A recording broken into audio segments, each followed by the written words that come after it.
po jako akawuwo balipali webatereza ebikozesebwa eri empaka eza Women's Cup eza Woodball ezibadde Nambole ku kisaawe ezeetabiddwamu abakyala ab'enjawulo okuva mu bitundu eby'eggwanga eby'enjawulo omuli Jinja, Kiryandongo, Kampala, Wakiso, Mukono n'ewalala era nga bano bavuganyiza mu ngeri ez'enjawulo ku mitendera egitali gimu okuli abato, abavubuka ssaako n'abakulu.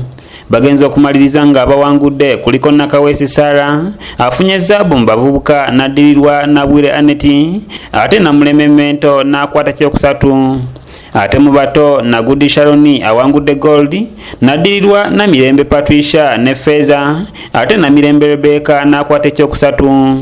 Abalala abawangudde kuliko Lilian Zawedde n'abalala nga bano bawereddwa ensimbi enkalu emidaali okuli egya zaabu, Feza ssaako n'ekikomo. Ate mu muzannyo gwa Ludo liga ey'oku ntikko eya Uganda Ludo Super League etandise mu butongole ng'egguddwawo ne geemu 8 ennansana ku Yesu Amala era ng'omukolo oguguddewo gwetabiddwako akulira ekibiina ekikulembera Ludo mu ggwanga ekya Uganda Ludo Federation Hussein Kalule. Ku mukolo gwe gumu yatadde ssente mu liigi ya Ludo ng'abawa weema, obutebe ebyokukozesa mu muzannyo ssaako n'ebikopo ebirala ebyokuwangula ku nkomerero. David Katumwa naye abaddewo ng'ono akubiriza abazannyi ba Ludo okubeera abavumu era obutaggwaamu maanyi mu bye bakola. Embulamu bwa bulijjo omuntu asobola okugwa n'addira ddala ku ttaka naye omukisa oguliwo nti mu bulamu bwa bulijjo omuntu ogwa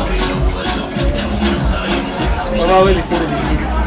Ekisooka wabaawo ensonga ekusudde naye ekyomukisa nti wabaawo omukisa ate okuzannya okusirika era kyolabira ddala mu Ludo nti omuntu asobola okufulumya amapeesa ge gonna kyenkana n'abanga anaatera n'okugasuula ne bagakuba gonna ne gaddayo. Salina Sifu yakusakidde eggulire lino okulwa ABS Television.